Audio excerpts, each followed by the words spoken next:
Hello dear student, आप सभी का स्वागत है आपके प्यारे से चैनल रोहित मैथ्स एकेडमी पर। आज की वीडियो में अपन सीखने वाले हैं एलसीएम और एलसीएम निकालना सीखेंगे। सब बच्चे कंफ्यूज होते होंगे, सर एलसीएम कैसे निकाला जाता है, एलसीएम कैसे निकाला जाता है, दो घात होती क्या करते हैं, एक होती क्या करते हैं। अगर आप मेरी पूरी वीडियो को देख लोगे तो आज के बाद आपका कभी भी जिंदगी में एलसीएम और एलसीएम में कोई भी डाउट नहीं होगा।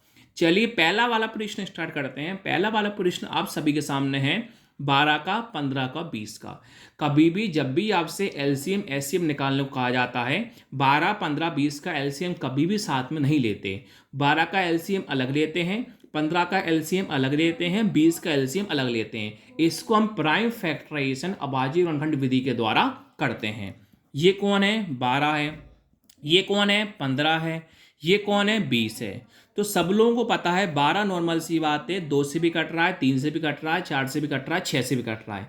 लेकिन सबसे पहले छोटी संख्या से काटेंगे तो ही आपका आंसर सही होगा, वरना आपका आंसर हमेशा गलत हो जाएगा। 2 से काटते हैं। 2 के पाड़े में 12 कितनी बार में आता है? 6 बार में।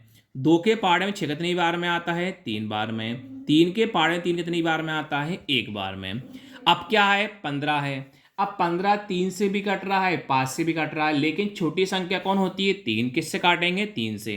3 के पाड़े में 15 कितनी बार में आता है? 5 बार में। 5 के पाड़े में 5 कितनी बार में आता है? 1 बार में। अब 20 है। 2 से भी कट रहा है, 4 से भी कट रहा है, 5 से भी कट रहा है, लेकिन छोटी संख्या से काटा जाता है। छोटी संख्या कौन होती है? 2। 2 से काटेंगे। 2 के पाड़े में 2 कितनी बार में आता है? 1 बार में। 0 का 0। 2 से काटेंगे। 2 के पाड़े में 10 कितनी बार में आता है? 5 बार में। 5 के पाड़े में 5 कितनी बार में आता है? 1 बार में। अब यहाँ पर लिख लोगे, चूंकि 12 की संख्या लिख लोगे, 15 की संख्या लिख लोगे और 21 20 की संख्या लिख लोगे। तो 12 में आपके पास कौन कौन आया? 2, 2 और 3। तो 12 में हम लिख लेंगे 2 इंटू 2 इंटू 3। 15 में कौन आया? 3 और 5। तो 15 में लिख लूंगा मैं 3 इंटू 5। 20 में कौन आया? 2 इंटू 2 इंटू 5। लेकिन आपको क्या निकालना है? आपको एलसीएम एचसीएफ निकालना है। तो लिख लोगे यहाँ पर, अतः हिंदी में लिख लेना एंस। अब लिख लोगे पहले एचसीएफ, यहाँ पर लिख लोगे एलसीएम। अब बात आती है सर एलसीएम एचसीएफ क्या होता है। देखो एचसीएफ मतलब क्या होता है? एचसीएफ का मतलब होता है जो तीनों में क्या होता है, एक सा कॉमन हो, जो ऊपर नीचे बीच में तीनों में एक सा, वो क्या होता है? एचसीएफ होता है। तो देखो तीनों में एक सा क्या है? तीनों में एक सा कुछ है क्या? नहीं होगा। तो तीनों में एक सा हम देखेंगे कुछ है कि नहीं है। देखो तीनों में एक सा कुछ भी नहीं है।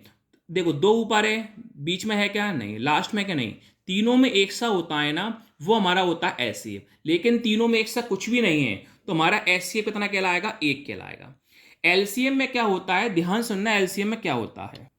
एलसीएम में क्या होता है? अगर ऊपर नीचे सेम हो तो भी एक बार, तीनों में सेम हो तो भी एक बार, और अगर सिंगल हो तो भी एक बार। कैसे? देखो देखो 2 क्या है?